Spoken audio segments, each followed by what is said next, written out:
Microsoft word के lesson number 7 में हम आपको वेलकम कहते हैं। लेसन में हम आपको सिखाने वाले हैं कि किस तरह से हम अपने डॉक्यूमेंट में पिक्चर को इंसर्ट करवाते हैं। तो आए बगैर टाइम ज़ाय किए हुए सीखते हैं। सबसे पहले आप इंसर्ट मेन्यू पर क्लिक कीजिए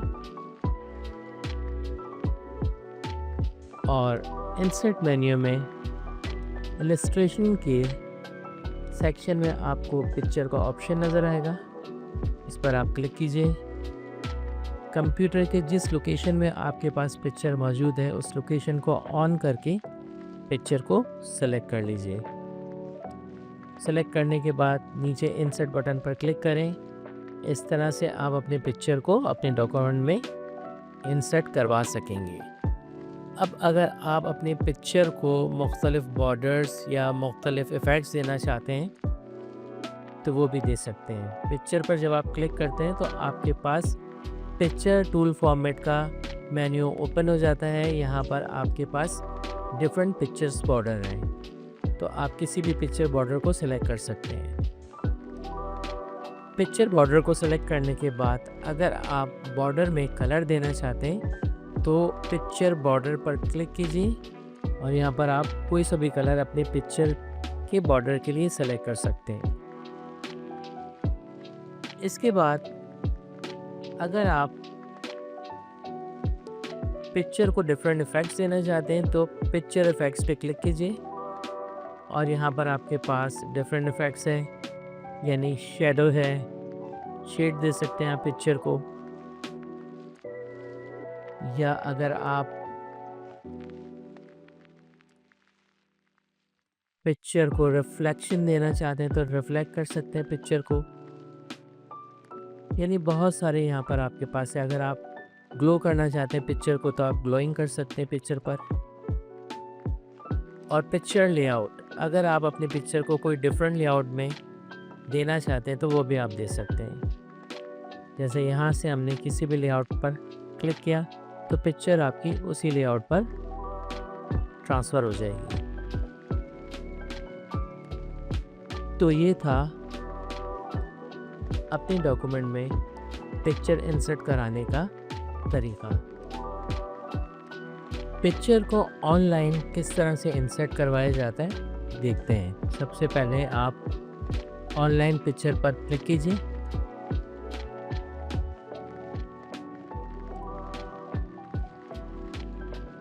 ऑनलाइन पिक्चर का डायलॉग बॉक्स ओपन हो जाएगा। अब आपको जो भी पिक्चर सर्च करवानी है, जैसे मैंने यहाँ पे लिखा फ्लावर्स, एंटर किया तो आप देखेंगे कि फ्लावर से रिलेटेड पिक्चर्स यहाँ पर डिस्प्ले हो गई है। अब आपको जो भी फ्लावर की पिक्चर चाहिए आप उसको सिलेक्ट कीजिए और इंसर्ट बटन पे क्लिक कर दीजिए। इस तरह से आप ऑनलाइन पिक्चर को अपने डॉक्यूमेंट में इंसर्ट करवा सकते हैं। लेकिन इसके लिए ज़रूरी है कि आपका इंटरनेट कनेक्ट हो, जब भी आप इस ऑप्शन को इस्तेमाल कर सकेंगे। हम अपने डॉक्यूमेंट में किस तरह से 3D मॉडल्स को इंसर्ट करवा सकते हैं देखते हैं। सबसे पहले आप आ जाइए 3D मॉडल पे।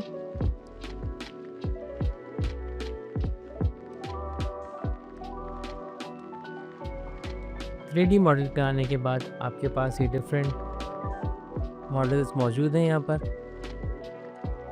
फॉर एग्ज़ाम्पल हमने इमोजी को सेलेक्ट किया। अब यहाँ पे डिफरेंट आपके पास इमोजी से रिलेटेड पिक्चर्स आ गई। आप किसी भी पिक्चर को सेलेक्ट कीजिए और इंसर्ट बटन पे क्लिक कर दीजिए। अभी आपकी डॉक्यूमेंट में इंसर्ट हो गए। इसका सबसे बड़ा फ़ायदा है कि आप इसे डिफरेंट एंगल में रोटेट करवा सकते हैं। तो ये था 3D मॉडल्स को इंसर्ट कराने का तरीक़ा। लेकिन स्क्रीनशॉट को करने से पहले हम डेस्कटॉप पे कोई भी पिक्चर को डबल क्लिक करके ओपन कर देते हैं। अब ये पिक्चर है, यहाँ पर आप देखें मुझे इन पिक्चर की वो पार्ट्स करना है, एयर का अलग पार्ट्स करना है, वाटर का अलग, फायर का अलग और अर्थ का अलग, और मैं इसे अपने डॉक्यूमेंट में इंसर्ट करवाना चाहता हूँ। तो ये काम किस तरह से होता है आइए देखते हैं। स्क्रीनशॉट पर आइए। स्क्रीनशॉट पे नीचे आपको स्पिन क्लिपिंग नज़र आ रही है, इस पर क्लिक कीजिए। आप डेस्कटॉप पर आ जाएंगे और डेस्कटॉप आपका ब्लर हो जाएगा। अब आपने इतने हिस्से को सिलेक्ट किया और माउस क्लिकिंग छोड़ी तो आप देखेंगे कि आप का वो पार्ट जो आपने सेलेक्ट किया था आपके डॉक्यूमेंट में आ गया। अब सिलेक्शन को हटाइए, दोबारा से जाएं इस insert screenshot screen clipping, blur हो गया आपका डेस्कटॉप। अब आप इसको सिलेक्ट कीजिए वाटर वाले एरिया को। अब आप देखेंगे कि वाटर वाला एरिया भी आपके डॉक्यूमेंट में आ गया। सिलेक्शन को हटाइए वरना इसी के ऊपर रिप्लेस हो जाएगी picture. Insert screenshot screen clipping, fire वाले हिस्से को सिलेक्ट कीजिए, स्क्रीन क्लिपिंग।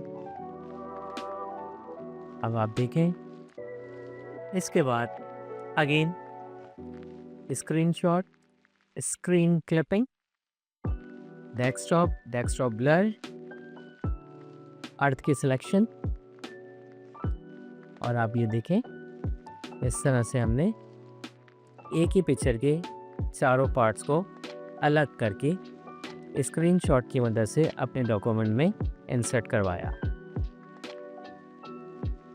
आज हम माइक्रोसॉफ्ट वर्ड में रहते हुए एक एक्सेल की शीट और उससे रिलेटेड ग्राफिक चार्ट बनाएंगे।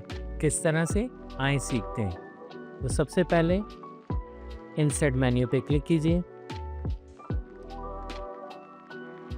और चार्ट ऑप्शन को सेलेक्ट कर लीजिए।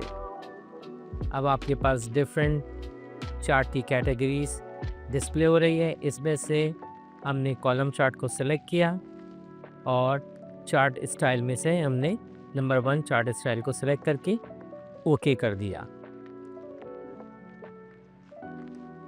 अब आप देखेंगे कि आपके डॉक्यूमेंट में चार्ट और एक्सेल शीट जो है वो इंसर्ट हो गई।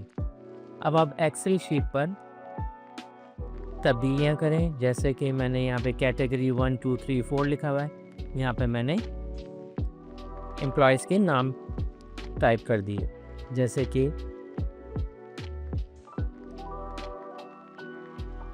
अहमद,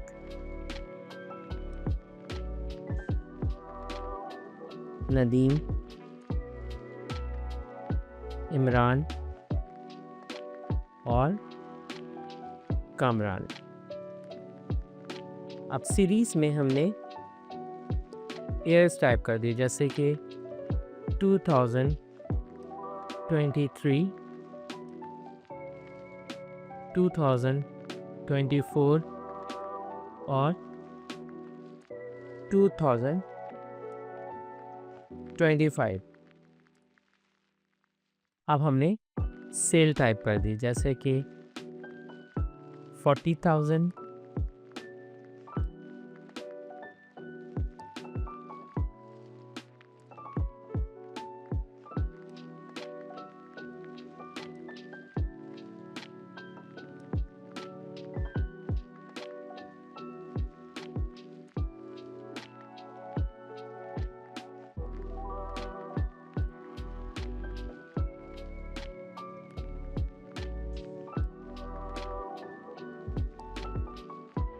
अब आप देख सकते हैं कि यहाँ पर चार्ट में भी आपको उसी से रिलेटेड तब्दीलियाँ होती हुई नज़र आ रही हैं।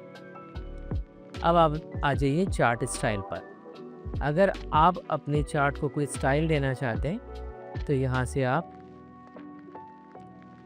कोई सा भी चार्ट स्टाइल सेलेक्ट कर लीजिए, आपका चार्ट उसी स्टाइल में कन्वर्ट हो जाएगा।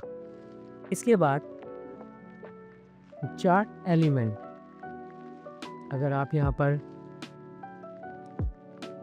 चार्ट टाइटल को सेलेक्ट करके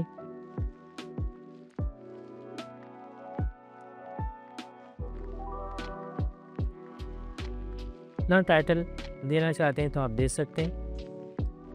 अब आप नीचे देख सकते हैं कि 2023 का कलर ब्लू है, ऑरेंज 2024 का है और ग्रे 2025 का है।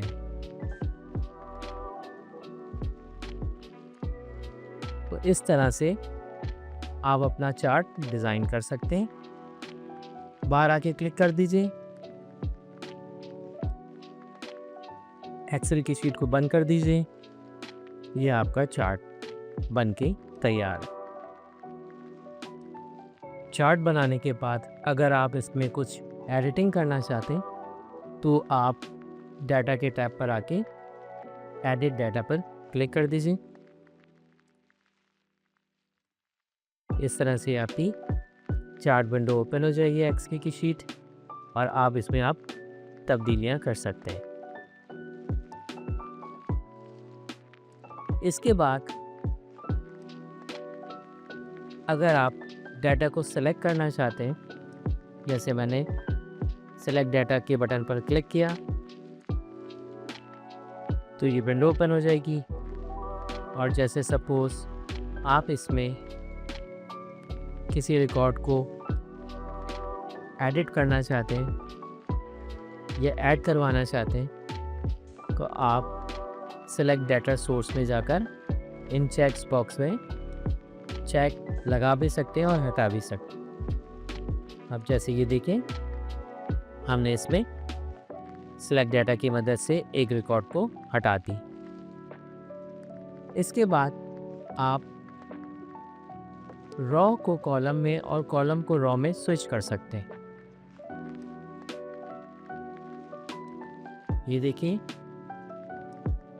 नेम आपके नीचे आ गए और 2003, 2004, 2005 ईयर आपके ऊपर आ गए। आप दोबारा से स्विच करते हैं तो आप देखें नेम आपके ऊपर आ गए और ईयर्स आपके नीचे आ गए। अगर आप चार्ट को चेंज करना चाहते हैं, उसकी टाइप को चेंज करना चाहते हैं तो आप क्लिक करेंगे टाइप में, change chart type. Window open हो जाएगी। अब यहाँ से आपने बार चार्ट लिया और ओके किया तो आप देखेंगे कि आपका चार्ट जो है वो बार स्टाइल में कन्वर्ट हो गया। यहाँ से दोबारा से हमने क्लिक किया, पाई चार्ट पे क्लिक किया, ऊपर से 3D पाई को सिलेक्ट किया हमने, ओके करेंगे तो आप देखेंगे कि हमारा चार्ट चेंज हो गया। इसके बाद कुछ चार्ट के एलिमेंट्स हैं। चार्ट टाइटल रखना चाहते हैं या ऊपर रखना चाहते हैं या जैसे भी आप इसकी सेटिंग कर सकते हैं। डाटा लेवल्स को शो करवाना चाहते हैं तो डाटा लेवल भी शो करवा सकते हैं। लेजेंड नन रखना चाहते हैं या राइट साइड पे रखना चाहते हैं या टॉप साइड पे रखना चाहते हैं या लेफ़्ट साइड पे रखना चाहते हैं, ये तमाम चीज़ों की सेटिंग आप कर सकते हैं। क्विक लेआउट, अब आप देखें इसमें से कोई भी लेआउट आप सेट करेंगे उसी के हिसाब से आपका चार्ट मैनेज हो जाएगा। तो ये था कंप्लीट चार्ट बनाने का तरीक़ा। यकीनन इस लेक्चर में आपको अच्छी तरह समझ में आ गया होगा। अब हम डिस्कस करते हैं कि किस तरह से हम अपने डॉक्यूमेंट में आइकॉन को इंसर्ट करवा सकते हैं। सबसे पहले आपने कि आइकॉन के बटन पे क्लिक किया, आपके सामने बहुत सारे आइकॉन्स डिस्प्ले हो जाएंगे और साथ ही में लेफ़्ट साइड पर आपके पास आइकॉन की डिफरेंट कैटेगरीज भी डिस्प्ले हो रही हैं। आप कोई भी कैटेगरी को सिलेक्ट कर सकते हैं, जैसे एनिमल्स हो गया या जो भी कैटेगरी आपके सामने नज़र आ रही है आप उसको सिलेक्ट कर सकते हैं। तो हमने यहाँ से एनालाइज की कैटेगरी या कोई भी कैटेगरी को सिलेक्ट करें आप, फिर उसके बाद आप आइकॉन पे क्लिक करके इंसर्ट करवा दीजिए। तो इस तरह से आपके डॉक्यूमेंट में आइकॉन इंसर्ट हो जाएगा।